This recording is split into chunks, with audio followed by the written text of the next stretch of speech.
এই মুহূৰ্তত আমাৰ হাতত আহি পৰিছে এটা ব্ৰেকিং নিউজ। এবাৰ শুনিলে 100 বাৰ শুনিবলৈ আপোনাৰো মন যাব জাতীয় সংগীত অ মোৰ আপোনাৰ দেশ। জাতীয় সংগীত পৰিৱেশনক লৈ বিতৰ্ক। ৰূপহীহাটৰ লাওখোৱা শিক্ষাখণ্ডৰ 2025-26 বৰ্ষৰ বিনামূলীয়া পাঠ্যপুথি বিতৰণ অনুষ্ঠানত পৰিৱেশন কৰিছিল জাতীয় সংগীত। উপস্থিত আছিল চামগুৰি সমষ্টিৰ বিধায়ক দীপ্লু ৰঞ্জন শৰ্মা। জাতীয় সংগীত পৰিৱেশনক লৈ সৃষ্টি হৈছে তীব্ৰ বিতৰ্কৰ। মোৰ আপোনাৰে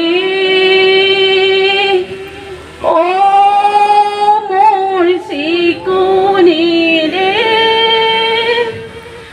এনেখন শুৱলা এনেখন সুফলা এনেখন মৰমৰে